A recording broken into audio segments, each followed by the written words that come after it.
Tahu nggak swipers? Setiap tahun, di tanggal 29 Mei diperingati sebagai Hari Lanjut Usia Nasional. Peringatan ini bertujuan untuk memberikan perhatian lebih kepada masyarakat lanjut usia. Tidak terkecuali terkait obat-obatan dengan perhatian khusus pada pasien lansia. Nah, ada apa aja sih obatnya? Tonton sampai habis ya. Sama aku, apoteker Indra Triuniar, dosen farmasi klinik Sekolah Farmasi ITB. Hanya di Farmakepo, episode spesial kolaborasi dengan Sekolah Farmasi ITB. Farmakepo, kepoin abis farmasi.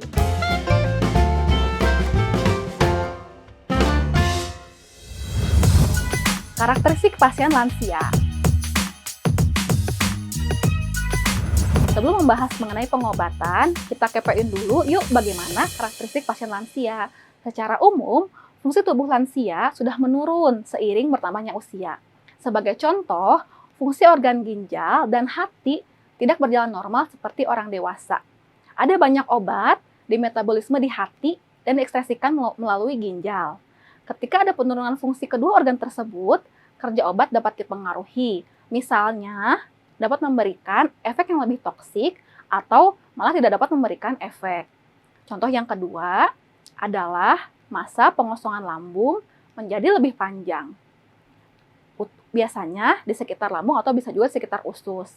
Hal ini menyebabkan obat tertahan lebih lama di saluran cerna.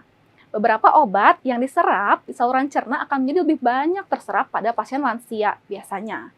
Nah, selain obat yang berefek sistemik, obat juga ada yang bekerja secara topikal atau hanya pada permukaan kulit saja. Obat-obat yang bekerja secara topikal akan berpengaruh pada pasien lansia.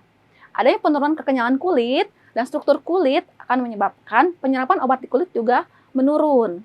Karena hal-hal ini, terdapat golongan-golongan obat yang perlu diperhatikan penggunaannya pada pasien lanjut usia. Yuk disimak apa saja golongan obatnya. Yang pertama adalah obat pada sistem kardiovaskular. Obat ini yang paling banyak digunakan oleh pasien lansia. Sebagai contoh, obat nifedipin, tablet biasa atau tablet konvensional yang lepas segera. Tablet ini perlu diperhatikan penggunaannya pada pasien lansia karena bisa menyebabkan hipotensi ortostatik. Hipotensi ortostatik itu apa sih sebetulnya? Nah, itu adalah kondisi tekanan darah yang rendah menurun ya akibat perubahan posisi tubuh. Misalnya dari berbaring ke posisi duduk atau berdiri, suka merasa pusing. Nah, itu hipotensi ortostatik. Yang kedua, obat pengencer darah misalnya aspirin atau warfarin. Pada jenis obat ini, pasien harus berhati-hati karena beresiko pendarahan, termasuk pendarahan di lambung. Yang ketiga, jika pasien menggunakan digoxin. Nah, hati-hati jika menggunakan digoxin konsultasikan dengan dokter jika terjadi detak jantung yang tidak beraturan atau kita sebut dengan aritmia selama penggunaan obat tersebut. Obat golongan kedua adalah obat sistem saraf pusat. Obat golongan ini banyak mempengaruhi kandungan senyawa kimia pada otak atau sering disebut dengan neurotransmitter. Neurotransmitter ini mempengaruhi fungsi saraf di berbagai macam organ tubuh kita. Nah, perubahan jumlah dan komposisi neurotransmitter pada lansia akan mempengaruhi kerja obat ini. Nah, tahu nggak contoh neurotransmitter apa? Salah satunya adalah asetilkolin, ya, atau GABA misalnya. Nah, obat-obat yang bekerja pada sistem saraf pada lansia yang perlu diperhatikan adalah yang pertama amitriptilin. Obat ini bisa digunakan pada pasien dengan gangguan saraf atau terapi pendukung pasien stroke. Hal yang perlu diperhatikan adalah efek samping yang mungkin muncul selama penggunaan. Pasien bisa merasa mengantuk, atau mulutnya kering, ya, atau juga sembelit, susah buang air besar. Yang kedua adalah obat diazepam, alprazolam yang biasanya digunakan untuk gangguan tidur atau insomnia. Jika menggunakan obat ini, hati-hati dengan resiko terjatuh karena obat jenis ini dapat mengganggu stabilan tubuh pasien. Yang ketiga, obat-obat sistem saraf itu masih banyak jenisnya yang bisa menimbulkan toleransi obat, sehingga konsultasikan rutin dengan dokter untuk penyesuaian dosis kemudian.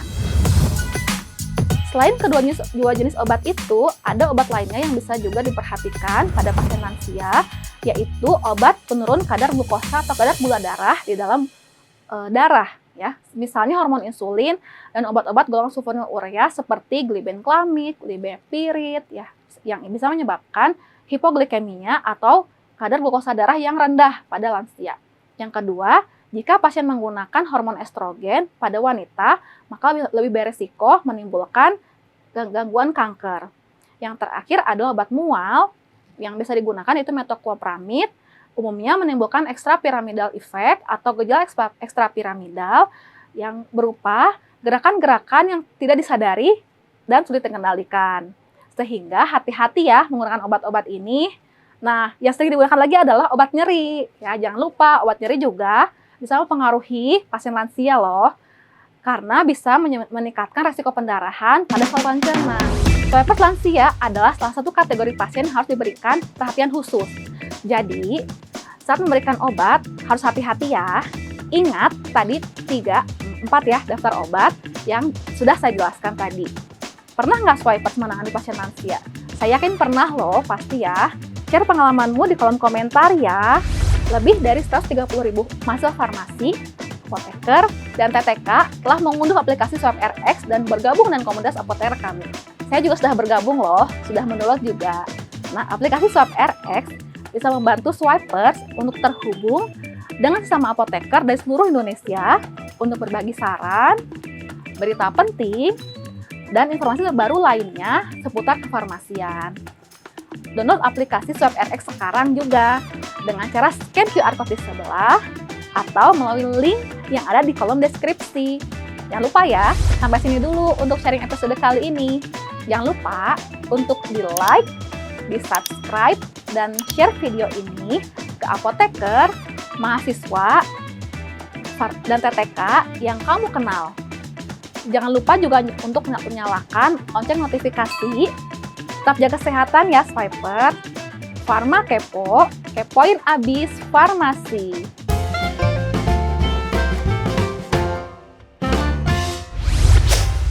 Swipe RX.